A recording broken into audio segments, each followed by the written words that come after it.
नमस्कार, मैं कैफ खान एक बार फिर स्वागत करता हूं आपका अपना पसंदीदा प्रोग्राम वकील आपका में। वकील आपका में आज हमारे साथ स्टूडियो में बात करने के लिए मौजूद हैं वरिष्ठ अधिवक्ता धर्मेंद्र सिंह।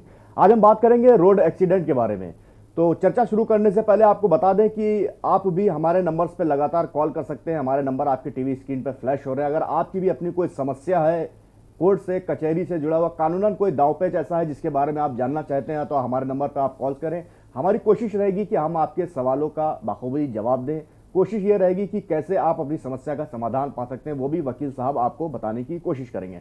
तो शुरुआत करेंगे अपने प्रोग्राम की। सबसे पहले वकील साहब, मैं आपसे रोड एक्सीडेंट के बारे में अगर सवाल करूं तो एक अहम सवाल मैं ये शुरू करना चाहूँगा कि एक्सीडेंट के बाद पीड़िता को नहीं मालूम होता है कि कैसे हमें मुकदमा करना है, क्या इसका लीगल प्रोसेस है। तो मैं चाहूँगा सबसे पहले आप हमारे दर्शकों को बताएं कि एक्सीडेंट के बाद में पीड़िता कैसे मुकदमा कर सकता है, उसका लीगल प्रोसेस क्या है। देखिए, अपने देश में यानी भारतवर्ष में प्रत्येक वर्ष लगभग 5 लाख एक्सीडेंट होते हैं। जो आंकड़ा है उस आंकड़े के अनुसार लगभग 5 लाख एक्सीडेंट होते हैं और उन एक्सीडेंट में जो पीड़ित हैं यानी जो मृतक हैं, उनके जो आश्रित हैं या जो इंजर्ड हैं, उनको प्रॉपर लीगल रिलीफ कैसे मिले, ये एक बहुत ही अहम बिंदु है। और इस पर जो कानून की मंशा है, वो कानून की मंशा भी बहुत ही स्पष्ट है, उदारतापूर्ण है। Honourable high court, honourable supreme court के जो अलग अलग व्यूज़ आए हैं इस तरह के मामलातों में, उसमें निश्चित रूप से उदारता को प्रमुखता दी है न्यायपालिका ने और ये कहा है कि जो भी पीड़ित पक्ष है उसको न्याय त्वरित मिलना चाहिए और त्वरित न्याय के साथ साथ उसको अधिकतम कंपनसेट भी किया जाना चाहिए, यानी अधिकतम उसको प्रतिकर भी मिलना चाहिए। तो आपके प्रश्न के जवाब में मैं दर्शकों को बताना चाहूँगा कि जो घटना घटित होती है उसमें 2 तरीके से प्रथम सूचना रिपोर्ट अंकित कराई जाती है, यानी फर्स्ट इन्फॉर्मेशन रिपोर्ट 2 तरीके से दर्ज कराई जाती है। कोई भी एक्सीडेंट होता है तो एक्सीडेंट होने के बाद जो इंजर्ड है यानी जो चोटिल व्यक्ति है, वो अपनी शिकायत जिस तरह से अन्य आपराधिक मुकदमों की शिकायत दर्ज कराई जाती है संबंधित थाने में, वैसे ही दर्ज करा सकते हैं। फर्स्ट इन्फॉर्मेशन रिपोर्ट रजिस्टर्ड कराने के लिए जो प्रोविजंस हैं, उन प्रोविजंस को निश्चित रूप से हर शिकायतकर्ता को फॉलो करना चाहिए, चाहे इंजर्ड हो और चाहे एक्सीडेंट में मृत व्यक्ति के सहयोगी के रूप में या उनके सक्सेसर के रूप में एफआईआर करता हूँ। घटना किस तारीख की, किस समय की है, घटना किस स्थान पर हुई है, शिकायतकर्ता को अपना पूर्ण विवरण देने के साथ ही घटना में जो स्पष्ट और सही कारण है वो अंकित करना चाहिए। उदाहरण के तौर पर बता रहा हूँ कि कोई भी व्यक्ति जिसका भाई रास्ते में स्कूटी से जा रहा था और अपोजिट साइड से आते हुए ट्रक ने या अन्य किसी वाहन ने उसको टक्कर मारी और वो गिरने के बाद मौके पर ही ख़त्म हो गया। ऐसी स्थिति में भाई ने दूर से यदि अपने भाई को स्कूटी पर जाते हुए देखा और ट्रक को टक्कर मारते हुए देखा तो प्रथम दृष्टया वो आई विटनेस हो गया, यानी चश्मदीद गवाह हो गया। और वो थाने में जाके जब घटना को अंकित कराएंगे यानी एफआईआर दर्ज कराएंगे तो उसमें उनको बहुत ही स्पष्टीकरण के साथ में सारे तथ्यों को वर्णित करना चाहिए। अपना नाम, अपना विवरण, तारीख, समय, स्थान, उनका भाई किस दिशा से किस दिशा की तरफ जा रहे थे, किस वाहन से जा रहे थे, और दूसरी तरफ से जिस वाहन ने आके लापरवाही पूर्वक ड्राइविंग करते हुए उनके भाई की स्कूटी में टक्कर मारी और भाई की मौके पर ही डेथ हो गई। इस पूरी घटना को किन किन लोगों ने देखा, ये सारे तथ्य अगर प्रथम सूचना रिपोर्ट में अंकित कराए जाते हैं तो जिस समय क्रिमिनल केस का ट्रायल चलता है या क्लेम केस का ट्रायल चलता है, एमएसी जो मोटर एक्सीडेंट क्लेम है, उनके लिए स्पेसिफिक ट्रिब्यूनल्स हैं। उन ट्रिब्यूनल्स में जब इस तरह के क्लेम केसेस का परीक्षण होता है तो उस समय इस एफआईआर की अहम महत्ता होती है।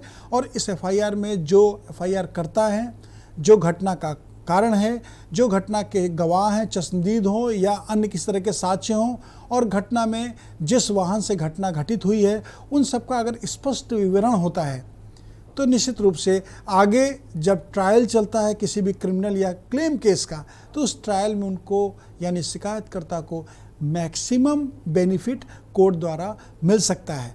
और जो एफआईआर दर्ज होती है उस एफआईआर के बिहाफ पर आगे चार्जशीट लगती है और उसी एफआईआर के बिहाफ पर क्लेम केस भी निर्धारित होता है क्लेम केस का विचारण जो निस्तारण होता है उसमें अधिकतम क्लेम क्या मिलेगा, इसका अवधारण किया जाता है न्यायालय के द्वारा।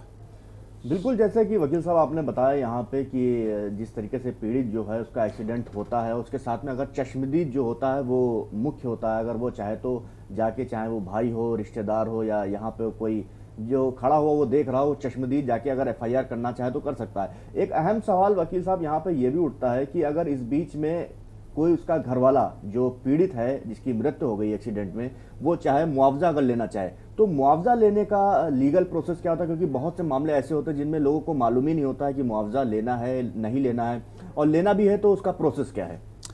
सामान्य तौर पर जो घटना घटित होती है उसके बाद लोग एफआईआर भी नहीं कराते हैं।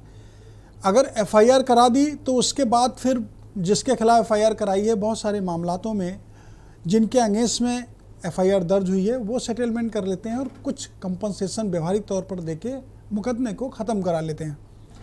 सामान्य तौर पर अगर लीगल प्रोसेस में पीड़ित यानी जिसका एक्सीडेंट हुआ है या पीड़ित जिसके यहाँ किसी की मृत्यु हुई है, पीड़ित के सक्सेसर, दोनों दशाओं में यदि लीगल प्रोसेस में जाया जाए तो लीगल प्रोसेस में जो क्लेम करने का तरीका है वैधानिक रूप से, वो स्पेसिफिक प्रोविजंस में यदि केस किया जाता है तो मैक्सिमम बेनिफिट मिलता है पीड़ित या पीड़ित के उत्तराधिकारियों को। वहाँ पे एक निश्चित विधिक प्रोविज़न है, उस लीगल प्रोविज़न के अकॉर्डिंग जो क्लेम है उस क्लेम का अवधारण किया जाता है। और जब क्लेम का अवधारण किया जाता है तो उसके लिए एज का महत्वपूर्ण रोल होता है। जो मृतक व्यक्ति है उसकी उम्र की बात मैं दर्शकों को बता रहा हूँ। दूसरा, मृतक क्या करता था या जो इंजर्ड है, घायल है, वो क्या करता है, ये विषय भी बहुत महत्वपूर्ण है। उसकी सकल वार्षिक आय के अनुसार ही पीड़ित या पीड़ित के उत्तराधिकारियों को क्लेम का अवधारण किया जाता है। अब यहाँ पे जो क्लेम यानी एमएससी होता है वो क्या होता है, ये दर्शकों को जानना बहुत आवश्यक है। और इसके लिए बिल्कुल मैं वकील साहब आपसे ये जानूंगा जरूर कि आप इसके बारे में थोड़ा तफसील से हमारे दर्शकों को बताएं। इसी बीच में हमारे साथ में कॉलर जुड़ गए हैं श्यामू रामपुर से। श्यामू, स्वागत है आपका कार्यक्रम में। जी नमस्कार सर। नमस्कार, सवाल रखें अपना। सवाल ये पूछना चाहता हूँ, विकलांग लोगों को पेंशन मिलती है? श्यामू, आपकी आवाज क्लियर नहीं आ रही, स्पष्ट बोलें थोड़ा। सर मैं ये पूछे कि विकलांग लोगों को पेंशन मिलती है? जी, आपका प्रश्न स्पष्ट कम है, लेकिन आपकी बातों से ऐसा लग रहा है कि विकलांग लोगों को पेंशन मिलने की बात आप जानना चाहते हैं। तो निश्चित रूप से जो स्टेट गवर्नमेंट के रूल्स हैं, जो लॉज हैं और जो वर्तमान में ऑनरेबल हाई कोर्ट और डिस्ट्रिक्ट कोर्ट के कुछ प्रतिपादित सिद्धांत हैं, उसके अनुसार यदि विधिक रूप से कोई भी विकलांग व्यक्ति जिस वजह से वो विकलांग हुआ है उस वजह को आधार बना के यदि कंपनसेशन की बात करते हैं तो निश्चित रूप से उनको कंपनसेशन मिलता है। दूसरी बात, यदि वो व्यक्ति सीनियर सिटीज़न है यानी 60 साल से अधिक उम्र का व्यक्ति है और उसकी आय का यानी इनकम का कोई भी जरिया नहीं है, उसके भरण पोषण का कोई भी और तरीका नहीं है, तो वो जिलाधिकारी महोदय को आर्थिक सहायता के लिए प्रार्थना पत्र दे के गवर्नमेंट के रूल्स के अकॉर्डिंग आर्थिक सहायता भी प्राप्त कर सकते हैं। जी श्यामू, उम्मीद है कि आपके सवाल का जवाब आपको मिल गया होगा। तो वकील साहब, हम लोग बात कर रहे थे मुआवजे पे, उस पर आप कुछ तफसील बयां कर रहे थे, बताएं। दर्शकों को मैं क्लेम केस के बारे में बता रहा था, एमएससी के बारे में बता रहा था, मोटर एक्सीडेंट क्लेम के बारे में। मोटर एक्सीडेंट क्लेम में जो पीड़ित व्यक्ति है यानी जिसके साथ घटना घटित हुई है, यदि वो घायल है तो घायल होने पर उसके लिए जो बेनिफिट हैं लीगली, वो सारे उनको बेनिफिट लेने चाहिए। उदाहरण के तौर पर मैं दर्शकों को बताना चाहता हूँ, जो एमएससी के प्रोविजंस हैं उसके अकॉर्डिंग घायल व्यक्ति है तो वो प्रतिदिन अपने इलाज के दौरान 500 रुपये आर्थिक सहायता के लिए जिसके खिलाफ उसने केस किया है उससे क्लेम कर सकता है। साथ ही साथ जो इलाज में उसका खर्च हो रहा है उसको भी वो उनसे क्लेम कर सकता है। इसके बाद यदि जो उसने इलाज के दरमियान अपने साथ किसी अटेंडेंट को रखा है, उसके खर्च का भी क्लेम इंजर्ड व्यक्ति कर सकता है। और जो इलाज के दौरान और उसके कार्य करने जाने यानी जहां वो योगदान देता है, उस योगदान देने में जितने दिनों तक वो कार्य के लिए योगदान नहीं दे पाया, उतने दिनों के जो अमाउंट है उस अमाउंट के लिए भी कंपनसेशन उसको मिल सकता है जिसके खिलाफ उसने क्लेम केस किया है। इसके साथ अन्य बहुत सारे बेनिफिट्स हैं, अर्थात इलाज होने के बाद जब तक उसका दवाओं का सिलसिला चलेगा, जब तक उसको अपने प्रॉपरली फिट होने के लिए मेडिसिन की रिक्वायरमेंट होगी, तब तक के लिए एक संभावित अमाउंट को भी वो अपने क्लेम केस में मेंशन कर सकते हैं और उनको वो संभावित अमाउंट भी कोर्ट MSCT के जो प्रोसीडिंग्स हैं उसके अकॉर्डिंग पूर्ण करते हुए प्रदान कराएंगे। अब इसके बाद इसका दूसरा पक्ष, एक पक्ष मैंने बताया दर्शकों को, घायल यदि कोई किसी एक्सीडेंट में हुआ तो उसको क्या क्या फ़ायदे मिल सकते हैं।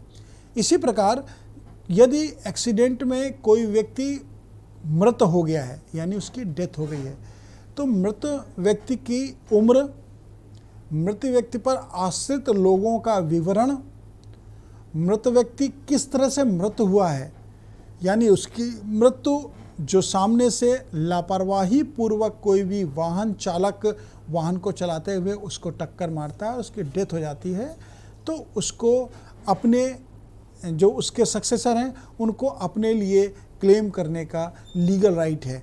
वो मैं दर्शकों को बताना चाहता हूँ किस तरीके से वो अपने लीगल राइट को इस्टेब्लिश कर सकते हैं न्यायालय के समक्ष और मैक्सिमम बेनिफिट ले सकते हैं। क्योंकि जिस समय एक्सीडेंट में मृतक मरा, उस मृतक के मरने के बाद जो शिकायत करता है उन्होंने FIR दर्ज कराई, FIR दर्ज कराने में बहुत सारी तकनीकी कमियां कुछ लोगों द्वारा रह जाती हैं, जबकि जो भी शिकायत करता है उसको प्रॉपर पूरे एक्सीडेंट के जो ऑकरेंस का एरिया है, ऑकरेंस का टाइम है, ऑकरेंस का प्लेस है, ऑकरेंस किसने किया और उसके लिए क्या उन्होंने नेग्लिजेंसी की है, अगर ये सारे कंटेंट्स को प्रॉपर FIR में लिखते हैं तो निश्चित रूप से क्लेम मिलने में कोई भी अड़चन नहीं आती है। लेकिन मृतक व्यक्ति की जो उम्र है उस उम्र में यदि उदाहरण के तौर पर बताना चाहूँगा, यदि उसकी वार्षिक आय 6 लाख रुपए है और उसके 3 सक्सेसर हैं उसके, तो ये माना जाता है कि 25% वो अपने ऊपर खर्च करता है और बाकी का जो उसका अमाउंट है वो प्रिंसिपल अमाउंट के रूप में है। यानी 6 लाख रुपए में अगर हम 1.5 लाख रुपए कम कर देते हैं तो 4.5 लाख रुपए उसका प्रिंसिपल अमाउंट बनता है और उस 4.5 लाख रुपए को हम 18 से हम गुणा करते हुए उसका टोटल अमाउंट निकालते हैं।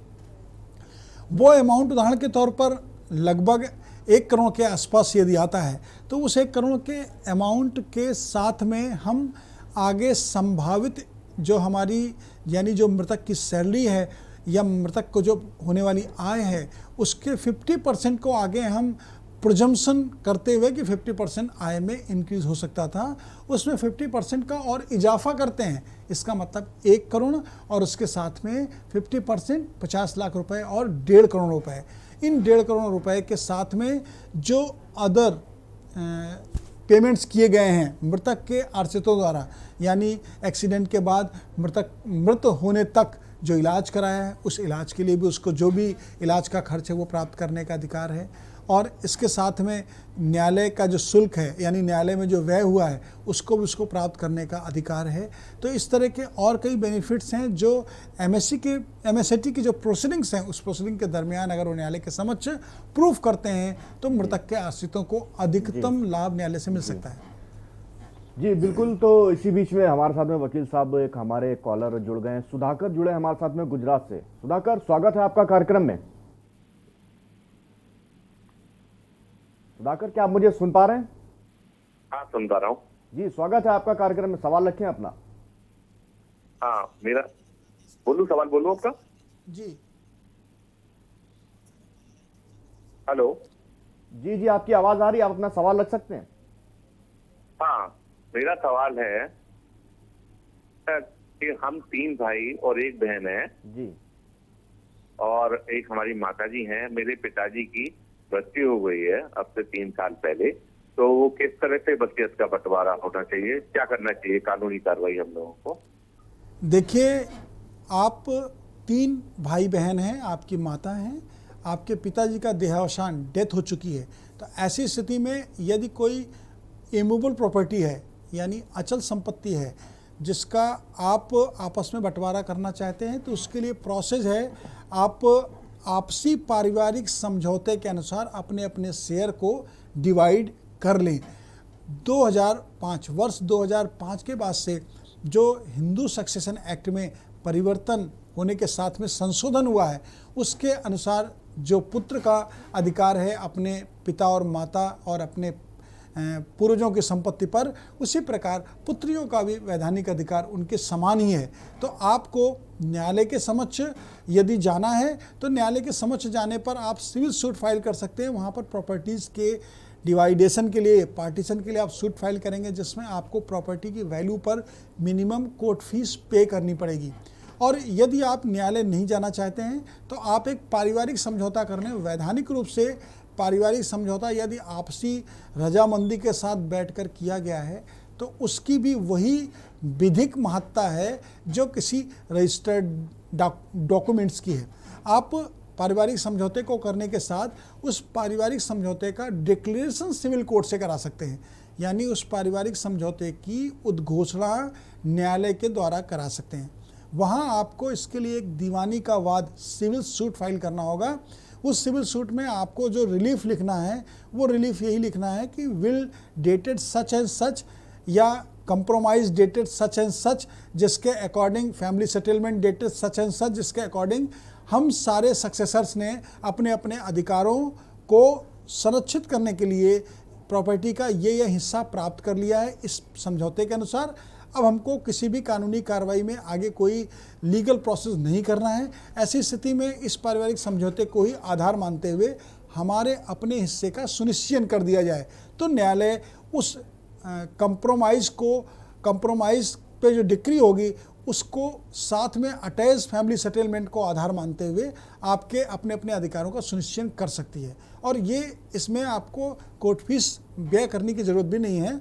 इसमें नॉमिनल 200 की कोर्ट फीस आपको न्यायालय के समक्ष पे करनी होती है और 200 रुपये की न्याय शुल्क अदा करने के साथ इस तरह के मामलात का निस्तारण आप न्यायालय के द्वारा भी करा सकते हैं। जी, उम्मीद है कि आपको अपने सवाल का जवाब मिल गया होगा। इसी बीच में हमारे साथ में एक और कॉलर जुड़े हैं, एसएस दीक्षित कानपुर से। एसएस दीक्षित, स्वागत है आपका कार्यक्रम में।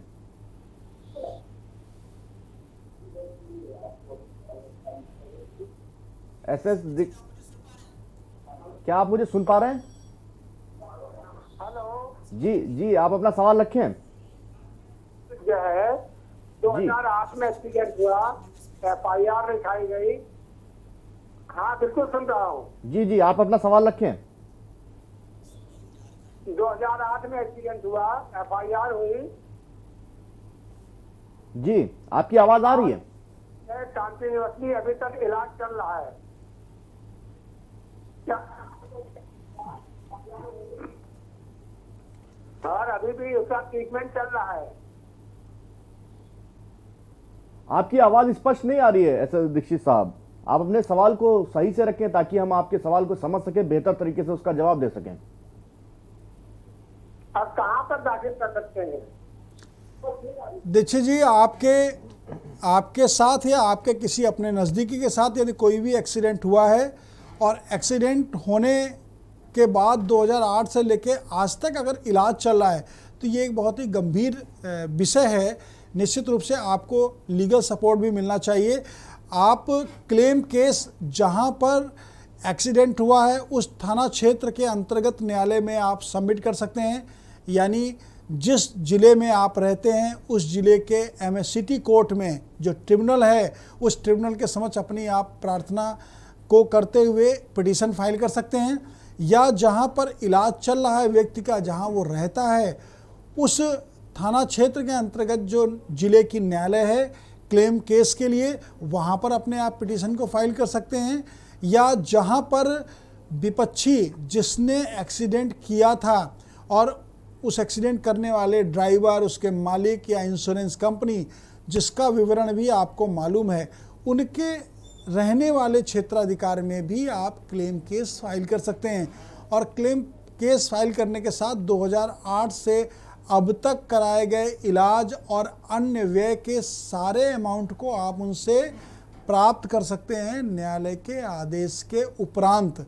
आपके प्रश्न के जवाब में मैं आपको यही बताना चाहूँगा कि क्लेम केस करने के लिए 3 स्थान वैधानिक रूप से सुनिश्चित किए गए हैं। पहला स्थान जहाँ पर घायल व्यक्ति रहता हो, दूसरा स्थान जहाँ पर एक्सीडेंट हुआ हो, और तीसरा स्थान जहाँ पर विपक्षी एक्सीडेंट करने वाला व्यक्ति रहता हो। तो सहूलियत या सुविधा आपके लिए यही होगी कि आप जहाँ पर रहते हैं, जहाँ पर अपना इलाज करा रहे हैं, उस क्षेत्राधिकार के अंतर्गत जिले के क्लेम के लिए जो क्लेम करने के लिए जो ट्रिब्यूनल है, उस ट्रिब्यूनल में आप अपना क्लेम पिटीशन फाइल करिए। उससे पहले आपकी जो घटना के संबंध में एफआईआर है, उस और एफआईआर में जो जांच हुई है, जांच होने के बाद जो चार्जशीट या जो भी रिपोर्ट न्यायालय के समक्ष आई है, उन सब की संपूर्ण कॉपी को आप कलेक्ट करते हुए आगे की प्रोसीडिंग में न्यायालय में जा सकते हैं और आपको मैक्सिमम बेनिफिट न्यायालय के आदेश से प्राप्त हो सकता है। जी, तो उम्मीद है कि आपके सवाल का जवाब आपको मिल गया होगा। इसी बीच में हमारे साथ में एक और सर कॉलर जुड़ गए, पृथ्वी जुड़े हैं हमारे साथ में जम्मू कश्मीर से। पृथ्वी, आप अपना सवाल रख सकते हैं। पृथ्वी, क्या आप मुझे सुन पा रहे हैं? यस। जी, आप अपना सवाल रख सकते हैं। जम्मू कश्मीर से बोल रहा हूँ। मुझे मेरे नेचुरल पेरेंट्स ने जो है वो अपने बड़े भाई राम अवतार दास को गोद दे दिया था जी, लेकिन मेरे पास उनके taken over and hand over की जो है काफी कोई नहीं है। और हम पाकिस्तान से रिफ्यूजियां 47 के मैंने क्लेम के लिए जो गवर्नमेंट ऑफ इंडिया ने मांगा है वो दिया है क्लेम रिफ्यूजियों को, उसके लिए मैंने अप्लाई किया था। लेकिन वो कहते हैं कि पहले उसकी हैंड ओवर और टेकन ओवर की कॉपी दीजिए। हालांकि मेरे पास राम अवतार दास जिन्होंने मुझे गोद दिया था उनके जो प्रॉपर्टी ट्रांसफर हुई है मेरे नाम पे, वो डॉक्यूमेंट मेरे पास पड़ा हुआ है जी। मैंने लीगल हायर भी बनवा के दिया है। लेकिन ये जो Jammu Kashmir government of India ने जो क्लेम पास किया हुआ है उसमें वो कहते हैं कि वो काफी जरूरी चाहिए, तो वो काफी अब मैं कहीं से नहीं ला सकता। देखिए, आपके विषय के लिए आपको इस इशू पर न्यायालय जाने का भी अधिकार संरक्षित है। यानी आप न्यायालय के द्वारा भी अपने को लीगल सक्सेसर डिक्लेयर्ड करा सकते हैं। यदि उनके द्वारा ये कहा जा रहा है कि आप अपना गोदनामा लेके आइए, जो गोदनामा रजिस्टर्ड हो, या आपको जब उन्होंने अडॉप्ट किया था उस अडॉप्शन की जो डीड हो उस डीड को लेकर आइए, तो निश्चित रूप से इतने सालों तक लगभग 70 वर्ष का समय बीत जाने के बाद आप एडॉप्शन डीड को यदि नहीं रख पाएँ सुरक्षित तरीके से, तो वो आपको नहीं मिल सकती है। आप न्यायालय के समक्ष जो जब आपको गोद लिया गया उसके बाद आपका पालन पोषण किया गया, पालन पोषण करने के साथ आपकी जो एजुकेशन है, उस एजुकेशन के हर सर्टिफिकेट में उनका नाम as a parents, as a father दर्ज होगा। उन सारे डॉक्यूमेंट्स को आप आधार बनाते हुए न्यायालय के समक्ष डिक्लेरेशन सूट फाइल कर सकते हैं, उद्घोषणा का वाद दाखिल कर सकते हैं, और उसमें किसी को आपको पक्षकार, यदि आपके परिवार में कोई अन्य व्यक्ति हैं तो उनको आप पक्षकार बना सकते हैं। अदरवाइज आप जिले के जिलाधिकारी को पक्षकार बनाते हुए कोर्ट से डिक्लेरेशन करा सकते हैं। वो डिक्लेरेशन होने के बाद आपके पास एक अथेंटिक डॉक्यूमेंट्स होगा, उस अथेंटिक डॉक्यूमेंट को आप प्रोवाइड करते हुए आपके जो क्लेम है उन क्लेम को आप प्राप्त कर सकते हैं। जी, तो उम्मीद है कि आपके सवाल का जवाब भी आपको मिल गया होगा। तो लगातार स्कॉलर्स हमें कॉल कर रहे हैं सर। इसी बीच में राजकुमार हमारे साथ में जुड़ गए हैं हरियाणा से। राजकुमार, क्या आप मुझे सुन पा रहे हैं? हाँ जी, सुन पा रहे हैं जी, आप अपने सवाल रखें। सर, मेरा सवाल ये है कि हमने फैमिली सेटलमेंट किया था जी तो अपना 2010 में सर, और उसके अंदर 2010 में मेरी मदर ने हमारे दोनों भाइयों के डिग्री नाम करवा दी थी जी कोर्ट के द्वारा जी। तो अब वो डिग्री जब मैं अपने उसके पटवारी के पास लेके जाता तो इंतकाल नहीं चढ़ाता सर। वो कहता है कि भाई ये तो भाई अपना क्या बोलते हैं कि आप भाई दोबारा कोर्ट केस करो, तो इंतकाल की वजह से हम उसके मालिक नहीं बढ़ पा रहे हैं जी। बाकी तो वैसे कोर्ट में तो आदेश हो गया था भाई डिग्री के तहत हम फैमिली सेटलमेंट पे हम इसके वारिस हो गए, लेकिन असल बात ये है कि जो हमारा जब तक इंतकाल नहीं होगा तब तक हमारा नाम रजिस्ट्री नहीं हो सकती सर। आपका अपना कथन बिल्कुल सही है। आपके पक्ष में जो कोर्ट ने डिक्री किया है, यानी कोर्ट ने जो आदेश किया है पारिवारिक समझौते को आधार मानते हुए, वो एक लीगल डॉक्यूमेंट्स है, उसको कोई भी पटवारी, कोई भी तहसीलदार डिनाई नहीं कर सकते हैं, ना ही उसके आधार पे वो जो रेवेन्यू रिकॉर्ड है उसमें एंट्री करने से मना कर सकते हैं। अगर ऐसा कोई भी उनके द्वारा एक्ट किया जा रहा है तो ये इलीगल एक्ट है और इसमें आप जिलाधिकारी, डिस्ट्रिक्ट कलेक्टर को एक कोर्ट की डिक्री के साथ में एप्लीकेशन देते हुए उस पटवारी की कंप्लेंट कर सकते हैं। आप लीगल प्रोसेस में जाइए, रेवेन्यू कोड के जो प्रोविजंस हैं उसके अकॉर्डिंग आप अपने एप्लीकेशन को कोर्ट के ऑर्डर की कॉपी लगाते हुए म्यूटेशन के लिए तहसील में दाखिल करिए। तहसील में दाखिल करने के बाद उनसे कहिए इसको आप डिसाइड कर दीजिए। यदि वो आपका नाम दर्ज नहीं करते हैं तो आप उनसे कहिए कि आप इसको डिसाइड कर दीजिए। डिसाइड करने में वो आपकी एप्लीकेशन को मैक्सिमम क्या करेंगे, रिजेक्ट करेंगे। यदि उस एप्लीकेशन को रिजेक्ट करते हैं तो उस ऑर्डर के अगेंस्ट में आपको कमिश्नर के यहाँ अपील करने के लीगल राइट हैं रेवेन्यू कोड के प्रोविजंस के अकॉर्डिंग। ऐसी स्थिति में हायर अथॉरिटीज़ ऑनरेबल कोर्ट के ऑर्डर की कंप्लायंस के लिए उनको डायरेक्शन दे सकती है। ये एक लीगल प्रोसेस है जो 2-3 महीने का है। इस प्रोसेस को अगर आप कंप्लीट कर लेते हैं तो निश्चित रूप से पटवारी को कोर्ट के ऑर्डर के लाइट में जो भी एंट्री आपके नाम की करनी है मालिकाना हक के लिए वो उन्हें करनी पड़ेगी। अन्यथा उनके खिलाफ जो प्रशासनिक कार्रवाई होती है वो प्रशासनिक कार्रवाई जिले के कलेक्टर करने के लिए स्वच्छंद होंगे। बिल्कुल सर। तो इसी बीच में हमारे साथ में एक और कॉलर जुड़े हैं, सुनील जुड़े हमारे साथ में झारखंड से। सुनील, आप अपना सवाल रख सकते हैं। सुनील जी, सुनील आप अपना सवाल रख सकते हैं, आपकी आवाज आ रही है। फिलहाल सुनील से हमारा संपर्क यहाँ पे टूट गया है। हमारे साथ में सर सुधीर भी जुड़े हैं शामली से। सुधीर, स्वागत है आपका कार्यक्रम में। जी, आप अपना सवाल रखें।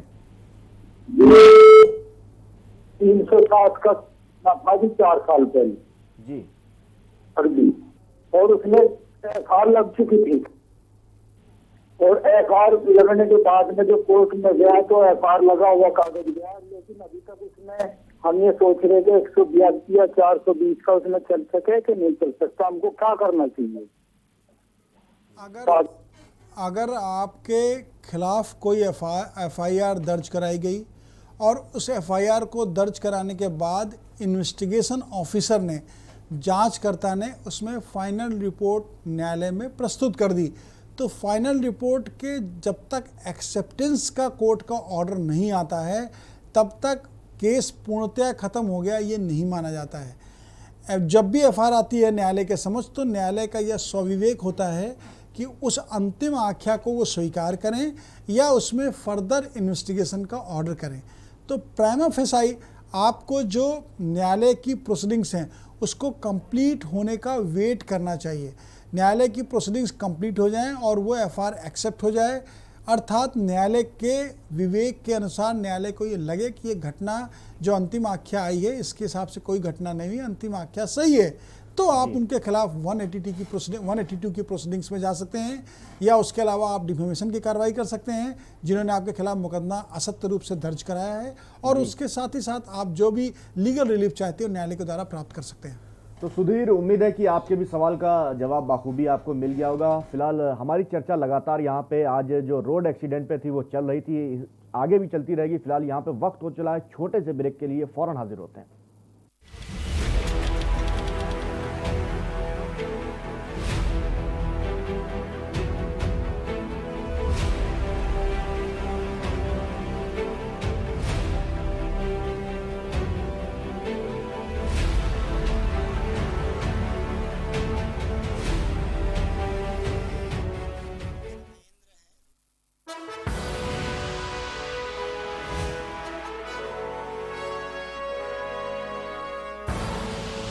आप देख रहे हैं के न्यूज, खबरों का सारथी। स्वाद और खुशबू में झूम के भाई लेके आए गोल्डी मसाले। गोल्डी मसाले, खुशबू और स्वाद ऐसा तो रिश्तों में गुस्सा कैसा। खुदी को आजमाया है तो ये अंदाज आया है, खुदी को आजमाया है तो ये अंदाज आया है। तुम में भी मैं हूं, शुद्ध प्लस पान मसाला।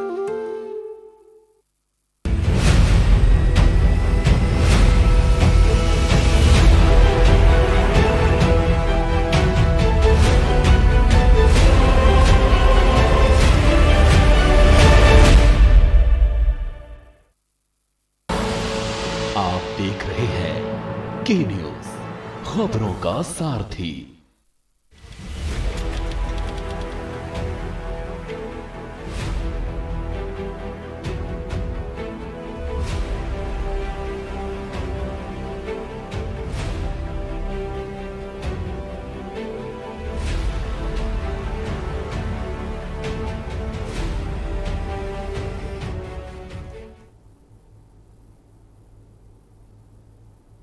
ब्रेक के बाद एक बार फिर स्वागत है आपका वकील आपका में। मैं एक बार आप कैफ खान एक बार फिर स्वागत करता हूं आप सभी का। हम लोगों की चर्चा चल रही थी आज रोड एक्सीडेंट पे। तो रोड एक्सीडेंट पे लगातार हम सवाल पूछ रहे हैं वकील साहब से, कॉलर्स हमारे पास कॉल कर रहे हैं। आपके पास भी अगर कोई सवाल है, आप भी हमसे पूछना चाहते हैं तो हमारे नंबर्स पे आप कॉल कर सकते हैं। चर्चा को आगे बढ़ाएंगे सर, उससे पहले हमारे साथ में RS चौहान चित्रकूट से जुड़ गए हैं, उनसे सवाल ले लेते हैं। फिर लगातार जो हमारे सवाल हैं वो हम आपसे पूछेंगे, चर्चा को आगे बढ़ाएंगे। RS चौहान, क्या मुझे सुन पा रहे हैं? हाँ सर जी, नमस्कार जी, स्वागत है आपका कार्यक्रम में। सवाल रखें आप अपना। क्या सर कि 9 दिसंबर मेरा एक्सीडेंट हुआ था, टेम्पो उड़ा गया था सर जी, और पुलिस भी आई थी, मेरे को मालूम गया। अब समय के 3 महीने हो गए, क्या तो क्या अब उसके इसके पास होगा या फिर आप कोई कार्रवाई कर सकते सर? जानकारी चाहिए। आपसे निवेदन है कि आप अपने प्रश्न को स्पष्ट करें क्योंकि आपकी वॉइस ब्रेक हो रही है। जी, आपकी आवाज चौहान साहब क्लियर नहीं आ पा रही है, सवाल आपका समझ में नहीं आ रहा है। आवाज आपकी कट रही है, बहुत ज्यादा आवाज आपकी कट रही है, सवाल आपका समझ में नहीं आ रहा चौहान साहब। फिलहाल आप दोबारा कॉल करिएगा। हमारे साथ में सर मुंबई से मोहम्मद जाकिब भी जुड़ गए हैं।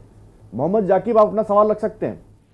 हाँ सर, मैं बोल रहा हूँ, मैं हमारी जमीन जो है फैजाबाद सुल्तानपुर रोड पे है जी, 15 किलोमीटर दूर भरतकुंड नाम का एरिया है जी जी। तो वहाँ पे 3 बिस्सा मेरी जमीन है, तो हाईवे से एकदम टच है। तो हाईवे से 18 फीट जो है आबादी की जगह है, उसके बाद हमारा 3 बिस्सा जमीन, तो उसमें आने जाने के लिए हमको रास्ता नहीं मिल रहा है। तो उसके लिए क्या कानूनी प्रक्रिया है? देखिए, आपके 3 बिस्वा जमीन से लगी हुई जो आबादी की भूमि है, उस आबादी की भूमि में आवागमन के रास्ते होंगे, क्योंकि जो भी रेवेन्यू मैप होता है, राजस्व का जो मानचित्र होता है, हर आबादी वाले ग्राम समाज है उसकी आबादी वाली जगह का नक्शा होता है, और उसके साथ ही साथ जो एग्रीकल्चर एरिया है उसका भी नक्शा होता है। तो जो मानचित्र है उस मानचित्र में आपका 3 बिस्वा का जो एरिया है वो अगर आबादी के एरिया से लगा हुआ है, एडजॉन करता है, जुड़ा हुआ है, तो निश्चित रूप से आबादी के अंदर से जो जाने आने का रास्ता है उस रास्ते को अपने आप भूमि पर जाने आने के रास्ते के रूप में उपयोग कर सकते हैं। इसके साथ ही साथ हर भूमि का सीमांकन होता है। सीमांकन होने पर मेड़बंदी होती है। उस मेड़बंदी में मेड़ के माध्यम से आपको अपने भूमि पर जाने के अधिकार प्राप्त होते हैं। यदि आपके भूमि के आसपास आवागमन का कोई भी रास्ता नहीं है, कोई भी चक्रोट नहीं है, कोई भी सड़क नहीं है, तो आप आबादी की भूमि के अंदर से जाने आने के रास्ते को क्लेम कर सकते हैं और उस रास्ते के माध्यम से ही अपनी भूमि का उपयोग उपभोग कर सकते हैं। जी, तो उम्मीद है आपके सवाल का जवाब मिल गया होगा। तो हमारे साथ में सर एक कॉलर और जुड़े हैं, जितेंद्र जुड़े हैं हमारे साथ में रुड़की से।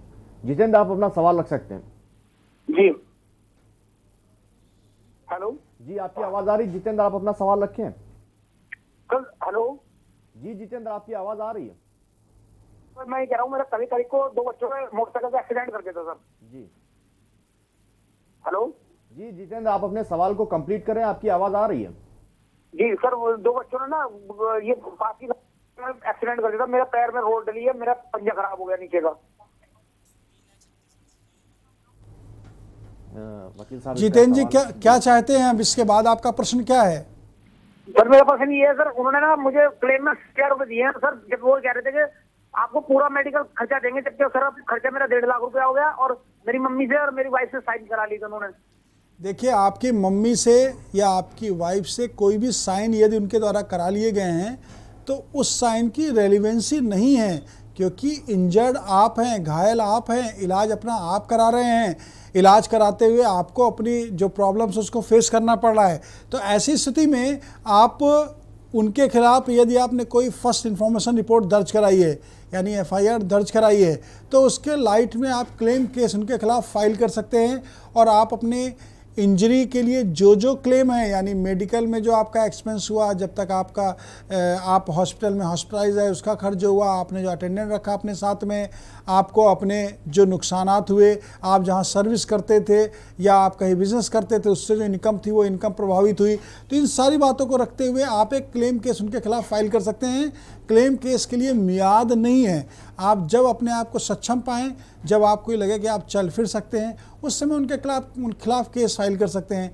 और केस फाइल करने के बाद निश्चित रूप से उनको जो भी आपके नुकसानात हैं उनकी भरपाई करनी पड़ेगी। जो वैधानिक रूप से प्रोविजंस हैं एमएससी के मोटर एक्सीडेंट क्लेम के, उनको उसे फॉलो करना पड़ेगा। जी बिल्कुल, उम्मीद है कि आपको भी आपके सवाल का जवाब मिल गया होगा। सर हमारे बीच में शिव जुड़े हैं मुरादाबाद से। शिव, आप अपना सवाल रख सकते हैं। हाँ सर, मेरा सवाल ये है, हमारे पिताजी है, 3 भाई थे जी। जो हमारे दादाजी थे, जो हमारे पिताजी थे उनकी पहले मृत्यु हो गई, हम उनके 3 भाई हैं। तो 3 भाई में जो हमारा हिस्सा बंटवारा किया था हमारे दादाजी ने, तो एक तरफ सड़क की तरफ वहाँ फसल नहीं होती, लिप्टिक के पेड़ खड़े थे, तो उन्होंने जो है हमारे दोस्त चचा थे, तो उन्होंने कहा कि हम इधर नहीं लेंगे, इधर ले लेंगे, जरा जमीन थी। तो जब से हमारा कब्जा उधर ही चल जाता सड़क की तरफ, तो अब हमारे जो चचा हैं, तो एक बीच वाले एक छोटे वाले जो चाचा हैं, तो ये कह रहे हैं कि ना हमें इधर दो, अब सड़क की तरफ दो।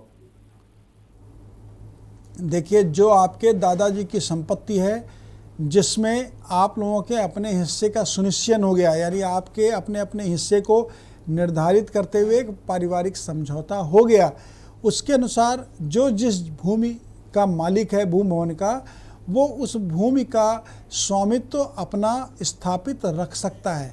लेकिन अब यदि कोई पारिवारिक समझौते को इग्नोर करते हुए आपस में विवाद कर रहे हैं या भूमि को एक्सचेंज करने की बात कर रहे हैं कि आप इधर लीजिए मैं उधर लूँगा, तो आपको लीगल प्रोसेस में जाना चाहिए। आपको अपने अधिकार के, अपने भूमि के हिस्सेदारी के सुनिश्चयन के लिए, यदि वो एग्रीकल्चर लैंड है तो आपको तहसीलदार के समक्ष रेवेन्यू कोड के अंतर्गत पिटीशन फाइल करनी चाहिए, और यदि वो आवासीय भूमि है तो आवासीय भूमि के लिए आपको सिविल कोर्ट में अपने अधिकार के संरक्षण के लिए सिविल सूट फाइल करते हुए अपने राइट को इस्टेब्लिश करने की प्रेयर करनी चाहिए। जी बिल्कुल, लगातार दर्शक हमारे कॉल्स कर रहे हैं हमारे नंबर्स पे। आपके पास भी अगर कोई सवाल है तो आप हमारे नंबर पे कॉल कर सकते हैं, हम आपके सवालों का जवाब देंगे। चर्चा को सर आगे बढ़ाएंगे, लेकिन उससे पहले एक दर्शक हमारे साथ में और जुड़ गए हैं, अजय नोएडा से जुड़ गए हैं, इनसे भी सवाल ले लेते हैं, फिर उसके बाद में हम अपनी चर्चा को आगे बढ़ाएंगे। अजय, आप अपना सवाल रख सकते हैं। हेलो जी अजय, आप अपना सवाल रख सकते हैं। हेलो अजय, आपकी आवाज आ रही है? बोल रहा हूँ सर। लगता है अजय से हमारा संपर्क टूट गया है। हमारे साथ में सुनील जुड़ गए। सुनील, स्वागत है आपका कार्यक्रम में, आप अपने सवाल को रख सकते हैं। हाँ सर, मैं 2021 9 मार्च को 420 केस में अंदर हो गया था जी। तो उसके बाद मैं गवर्नमेंट टीचर था, मेरे को मतलब वो कर दिया गया, निलंबित कर दिया गया। जो अभी 1 साल तक निलंबित हूँ, नहीं दिया गया, तो उसके लिए क्या किया जाए करवाने के लिए? देखिए, आपके ऊपर जो भी क्रिमिनल ऑफेंसेस का एलिगेशन है, उस एलिगेशन के साथ में आपको बेल ऑनरेबल कोर्ट द्वारा दे दी गई है, और आपका विभागीय जो कार्रवाई हुई उसमें आपको सस्पेंड कर दिया गया है। सस्पेंशन कोई पनिशमेंट नहीं है, ये सेटेल्ड लॉ है। दूसरा, यदि आपके खिलाफ जो केस दर्ज किया गया है उस केस में आप बाइज्जत बरी होते हैं तो आपको आपके सारे कॉन्सिक्वेंशियल बेनिफिट्स आपके डिपार्टमेंट को देने पड़ेंगे। ये भी एक settled law honourable high court का है, 2012 में प्रतिपादित सिद्धांत आया था ये। और आप जो अभी आपको बेनिफिट्स मिल रहे हैं, यानी आपके सस्पेंशन के दौरान जो आपको बेनिफिट्स मिल रहे हैं वो आपका लीगल राइट है। इसके अलावा यदि आपके जो सस्पेंशन के दौरान के बेनिफिट हैं वो डिपार्टमेंट द्वारा आपको नहीं दिए जा रहे हैं तो आप उनका लीगल क्लेम भी डिपार्टमेंट के जो अथॉरिटीज़ हैं जिन्होंने आपको अपॉइंट किया है उन अथॉरिटी के समक्ष आप अपनी कंप्लेंट प्रस्तुत करते हुए प्राप्त कर सकते हैं।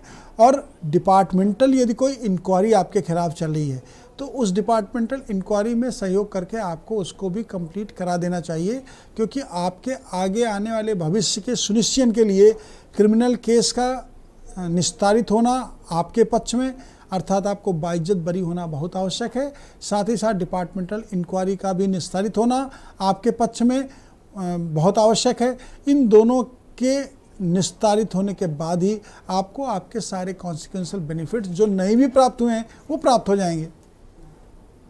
जी, तो उम्मीद है सुनील कि आपके भी सवाल का जवाब आपको मिल गया होगा। सर, इसी बीच में एक कॉलर हमारे साथ में और जुड़ गए, सुखविंदर जुड़ गए हमारे साथ में हरियाणा से। सुखविंदर, आप अपने सवाल को रखें।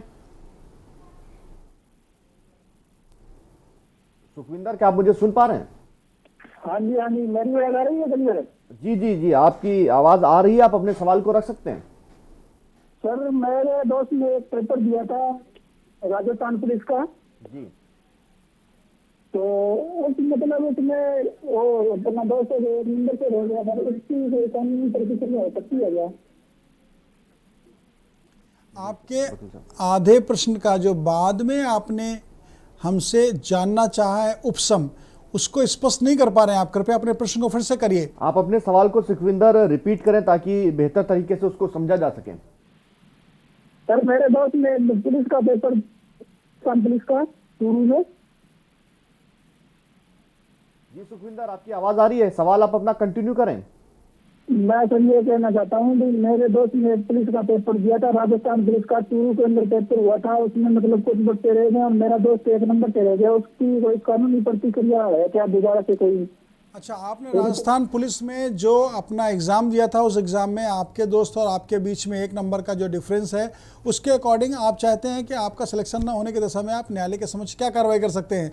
यदि आपको लगता है कि वो जो आपके और आपके दोस्त के बीच में अर्हता को लेकर के जो एग्ज़ाम का रिज़ल्ट है वो रिज़ल्ट प्रॉपर और लीगल नहीं है, दोनों बातें बहुत इंपॉर्टेंट हैं, प्रॉपर और लीगल, यानी डिपार्टमेंटल और जो सही तरीके से मानक के अनुसार जांच होनी चाहिए। अगर ऐसा नहीं है तो आप उस प्रोसीडिंग को, आपके अपॉइंटमेंट को, आपके दोस्त के अपॉइंटमेंट को, दोनों इशूज़ को लेके ऑनरेबल हाई कोर्ट में रिट पिटिशन फाइल कर सकते हैं। Honourable high court Rajasthan, honourable Rajasthan की हाई कोर्ट में जब आप रिट पिटिशन फाइल करेंगे तो आपके इस इशू पर यदि आपको लगता है कि आपका कॉन्फिडेंस लेवल अच्छा है, आपने सारी अर्हताओं को पूर्ण किया था, आपका चयन होना चाहिए था, तो निश्चित रूप से आपको ऑनरेबल हाई कोर्ट से रिलीफ मिल सकता है। और आप ऑनरेबल हाई कोर्ट के पास जब याचिका इस विषय पर प्रस्तुत करेंगे तो ऑनरेबल हाई कोर्ट पूरे गहनता के साथ विचारणा करते हुए आपके पक्ष में कोई भी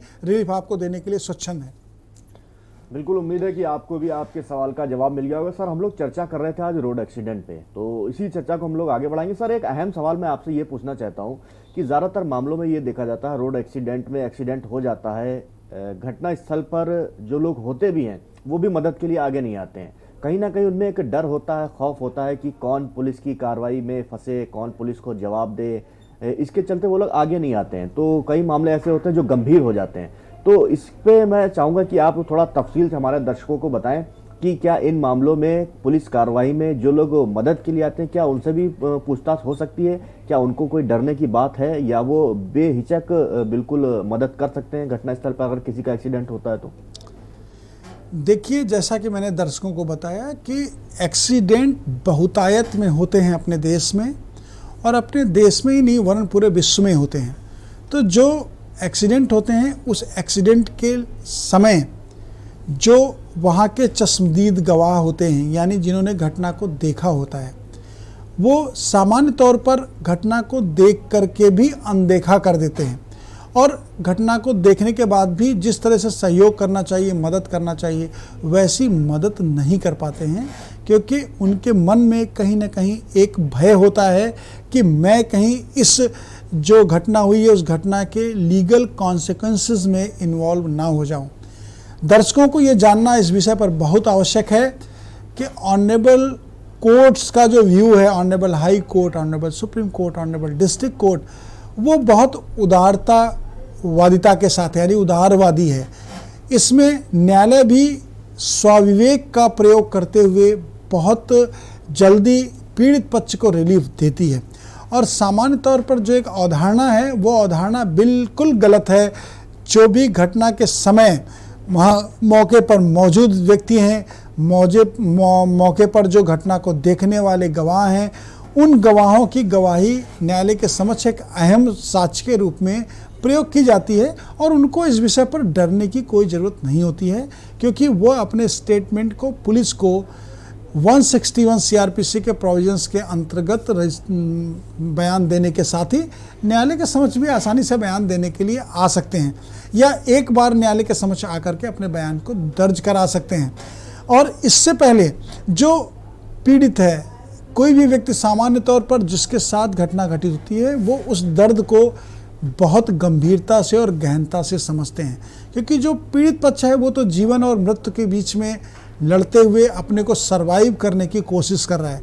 वहाँ पर उसको एक व्यक्ति का सहारा ही बहुत बड़े सहारे के रूप में होता है, चाहे वो मेडिकल एड मिलने की बात हो, चाहे पुलिस का सहयोग मिलने की बात हो, चाहे घटना के समय जो लोग वहाँ मौजूद हैं उनका सहयोग मिलने की बात हो, चाहे उसके अपने परिवारीजन या दोस्त और साथी के वहाँ उपस्थित हो जाने की बात हो। तो ऐसी स्थिति में कोई भी ऐसा लीगल कॉम्प्लिकेशन किसी भी विटनेस के साथ में, किसी भी एविडेंस के साथ में नहीं होता है कि उनको किसी भी एक्सीडेंट में सहयोग करने के लिए तत्परता से आगे आने में बाधक बने।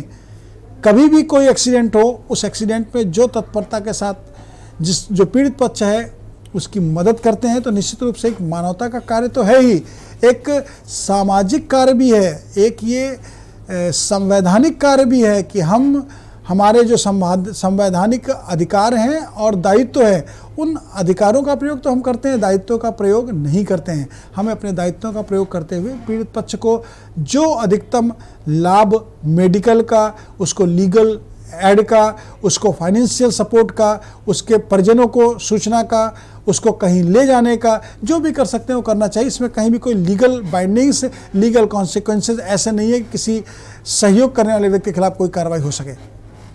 बिल्कुल, तो बहुत खूब आपने इसका जवाब दिया। हमें उम्मीद है कि दर्शकों को इस सवाल का जवाब मिल गया होगा, क्योंकि काफ़ी दर्शक ऐसे होते हैं जिनके दिमाग में सवाल होता है, बहुत से लोग ऐसे होते हैं जिनके दिमाग में ये डर होता है कि कहीं हम मदद करें, ऐसा ना हो कि मदद की वजह से उल्टा हम ही फंस जाएं। तो ऐसा कुछ भी नहीं है। अगर आप मदद करना चाहते हैं, दुर्घटना जहाँ पे होती है, घटना स्थल पर आप मदद करना चाहें तो कर सकते हैं। लीगल आपके खिलाफ ऐसा कोई प्रोसेस नहीं होगा। फिलहाल इसी बीच में हमारे साथ में किरण जुड़ चुके हैं मुरादाबाद से। किरण, स्वागत है आपका कार्यक्रम में। किरण, क्या आप मुझे सुन पा रहे हैं?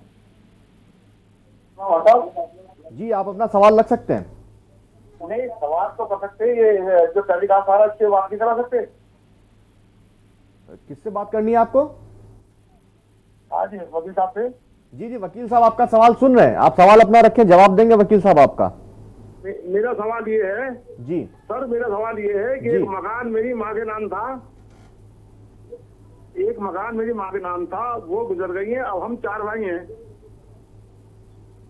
ठीक है, सवाल क्या है आपका? सवाल ये है कि एक मकान हमारी माता जी के नाम था जी, वो गुजर गई है। अब हम 4 भाई हैं, अब हम क्या करें? देखिए, आप 4 भाई हैं और आपकी माता जी के नाम से जो भवन है, उस भवन का आप आपसी सहमति से यदि बंटवारा करना चाहते हैं तो एक पारिवारिक समझौता नामा बनाइए।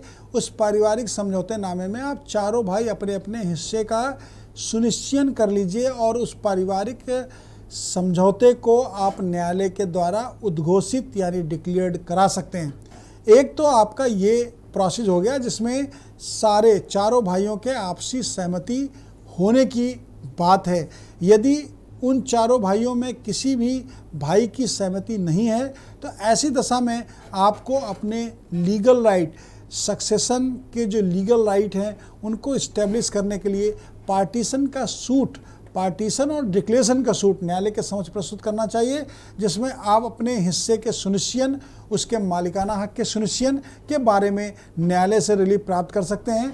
दोनों तरीके से आप कार्रवाई को आगे कर सकते हैं। पहली कार्रवाई आपका पारिवारिक समझौता अगर होता है तो आपको डिक्लेरेशन न्यायालय से कराना चाहिए पारिवारिक समझौते के अनुसार, और यदि वो नहीं होता है, विवाद है, तो विवाद की दशा में भी आप न्यायालय से पार्टीशन और डिक्लेरेशन की रिलीफ सीख करते हुए सिविल सूट फाइल करके अपने पक्ष में आदेश प्राप्त कर सकते हैं।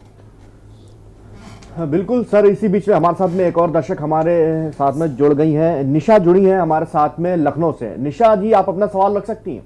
जी जी जी जी। हेलो जी, आपकी आवाज आ रही है निशा, आप अपना सवाल रखें। सर, एक्चुअली हमारे हस्बैंड जो है डिग्री कॉलेज में प्रोफेसर थे। जी जी, सवाल तो सर को अपना उनकी पूरा करें। सर 2008 में उनकी डेथ हो गई थी। उसके बाद नियम ये था कि उनको ग्रेच्युटी मिलनी थी, तो सर वो मिल नहीं पाई अभी तक। देखिए, जो भी ग्रेजुटी है वो ग्रेजुटी लीगल राइट है, वो लीगल राइट मिलना चाहिए जो नहीं मिला है। तो आपने डिपार्टमेंटल जो भी प्रोसीडिंग्स की हैं उन डिपार्टमेंटल प्रोसीडिंग्स के साथ में आपको एक एप्लीकेशन डिपार्टमेंट के जो भी ऑथराइज पर्सन उनको देनी चाहिए। यदि ग्रेजुटी अभी तक आपको नहीं प्राप्त हुई और प्रार्थना पत्र भी आपने दिया जिसका निस्तारण डिपार्टमेंट द्वारा नहीं किया गया है, तो आप उसी प्रार्थना पत्र को आधार मानते हुए ऑनरेबल हाई कोर्ट के समक्ष याचिका प्रस्तुत कर सकती हैं और ग्रेजुटी डिपार्टमेंट को ऑनरेबल हाई कोर्ट से जो डायरेक्शंस होंगे उसमें आपका डिपार्टमेंट और जो ग्रेजुटी के लिए स्पेसिफिक डिपार्टमेंट हैं वहाँ उनको पार्टी बनाने के साथ डायरेक्शंस प्राप्त हो सकते हैं। ग्रेजुटी एक लीगल राइट है जो मिलना चाहिए। पीएफ और ग्रेजुटी को कोई भी डिपार्टमेंट यदि कोई भी अंगेंस्ट में प्रोसीडिंग्स नहीं हुई हैं डिपार्टमेंटल, तो रोकने का कोई विधिक अधिकार नहीं है। जी, उम्मीद है कि आपके सवाल का जवाब आपको मिल गया होगा। सर, लगातार दर्शक हमारे हमें कॉल कर रहे हैं और अपनी समस्या को लेकर हमारे सामने सवाल रख रहे हैं। इसी बीच में सर हमारे साथ में एक दर्शक और जुड़ गए हैं, राम मोहन फर्रुखाबाद से। राम मोहन, आप अपना सवाल रखें। हाँ साहब, नमस्कार। नमस्कार साहब, हमारा एक पारिवारिक समझौता हुआ है 1997 बंदोबस्त में। तो बंदोबस्त में साहब समझौता हुआ, फिर हमारे यहाँ 1992 में चकबंदी आई। चकबंदी में को समझौता फिर क्या उन्होंने हमारे साहू के लड़कों ने किया, उसमें एक मुकदमा डाल दिया चकबंदी। एक पट्टी आदेश करा दिया साहब। हमारे पिता 2 भाई थे, तो बंदोबस्त का समझौता पंचायत द्वारा हुआ था, तो वो हमारे पास है और चकबंदी में मुकदमा भी विचारा देंगे साहब। क्या हमारा समझौता मान्य है? देखिए, जो पंचायत के द्वारा आपका समझौता उद्घोषित किया गया है, यानी आपका जो पारिवारिक समझौते का डिक्लेरेशन हुआ है उस समय, और उसके बाद सीओ जो चकबंदी ऑफिसर हैं उनके समक्ष यदि कोई पारिवारिक विवाद को लेकर के वाद प्रस्तुत किया गया है, तो वाद का निस्तारण एक सेपरेट प्रोसीडिंग है। चकबंदी ऑफिसर के समक्ष जो चकबंदी के जो विवाद हैं उनका निस्तारण एक सेपरेट इशू है। आपके उस पारिवारिक समझौते को विधिक रूप से मान्यता मिलनी चाहिए यदि वो लीगल प्रोसेस के अकॉर्डिंग एग्जीक्यूट हुआ है। सर, इसी बीच में हमारे साथ में एक दर्शक जुड़ गए हैं, मुन्ना जुड़ गए हैं हरियाणा से। मुन्ना, आप अपना सवाल रख सकते हैं। जी मुन्ना, क्या आप मुझे सुन पा रहे हैं? फिलहाल लगता है कि मुन्ना से हमारा संपर्क टूट गया। सर, चर्चा को हम लोग आगे बढ़ाएंगे। जिस तरीके से हम लोग बात कर रहे थे रोड एक्सीडेंट पे, एक मामला सर हिट एंड रन का बहुत सामने आता है। क्या हिट एंड रन मामले में भी कार्रवाई हो सकती है? देखिए, जहाँ पर कोई एक्सीडेंट होता है तो एक्सीडेंट के लिए 2 बातें वैधानिक रूप से बहुत आवश्यक हैं कि किसी ने नेग्लिजेंसी के साथ में अपने व्हीकल से किसी को क्षति पहुंचाई और उस क्षति से वो इंजर्ड हुआ या उसकी डेथ हो गई। लेकिन जहाँ पर इंटेंशन और नॉलेज इन्वॉल्व हो जाता है कोई घटना करते समय, आपके इस प्रश्न में एक कुछ समय पहले एक बहुत चर्चित मामला पूरे देश में रहा, सलमान खान का जो केस था, उस केस में भी हिट एंड रन के को लेकर के खूब चर्चा हुई पूरे देश में। तो उसी तरह के केसेस का जो उस तरह का जो केस है, उस तरह के केसेस के नेचर के अकॉर्डिंग कुछ स्टेट में इसको बहुत ही गंभीरता से लिया गया। जैसे उत्तर प्रदेश में भी बहुत गंभीरता से इसको लिया गया। कोई व्यक्ति इंटेंशनली हैवी ड्रंक्ड होने के साथ में व्हीकल से किसी को जानबूझ के टक्कर मार देता है, किसी को गंभीर क्षति पहुंचा देता है अपने व्हीकल से, तो निश्चित रूप से ये एक गंभीर अपराध की श्रेणी में भी आता है। और इसमें तो कई स्टेट में ये प्राइमा फेसाई देखने को आया है कि आईपीसी के जिस सेक्शन में एक्सीडेंट होने के बाद जब डेथ हो जाती किसी की, तो 304A के अंतर्गत यदि FIR दर्ज कराई जाती है तो वो सामान्य FIR होती है जो एक्सीडेंट में मृत्यु के बाद की जाती है। लेकिन ऐसी हिट एंड रन मामले में जो FIR दर्ज हुई वो FIR 304 में हुई, अर्थात 304 IPC में हुई, अर्थात वहाँ पर इंटेंशन और नॉलेज ड्राइवर का नहीं था मृत्यु कारित करने का, लेकिन उसने ऐसी परिस्थितियां बना ली थी कि उस परिस्थिति में उसने जो एक्ट किया उससे डेथ हो गई। तो निश्चित रूप से वो उसने गलत किया, क्योंकि ये भी एक ह्यूमैनिटी के अगेंस्ट में एक्ट है जिसमें उनके खिलाफ प्रोसीडिंग्स गंभीर धाराओं में होनी चाहिए। मैं यहाँ पे आपको रोकना चाहूँगा, वक्त की थोड़ी सी कमी है। तो आज फिलहाल जिस तरीके से हम लोगों का मुद्दा था, मौजूद था रोड एक्सीडेंट पे, हम लोग वकील आपका में बात कर रहे थे। नेक्स्ट संडे फिर मैं हाजिर होऊंगा वकील साहब के साथ में। हमारी कोशिश रहेगी कि आपके सवालों का बाखूबी जवाब दिया जाए। तो फिलहाल आज के इस कार्यक्रम में मुझे कैफ खान को दीजिए इजाजत, तो फिर मुलाकात होगी। तब तक देखते रहिए के न्यूज़ इंडिया। नमस्कार।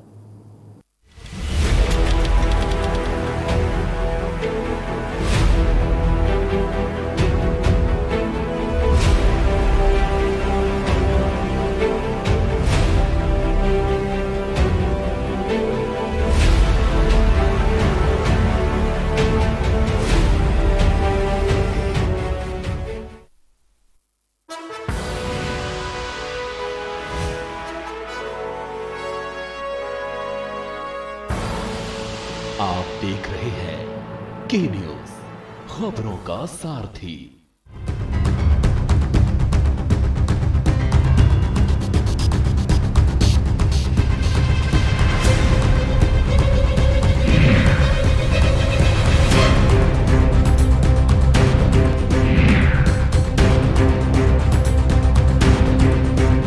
खुदी को आजमाया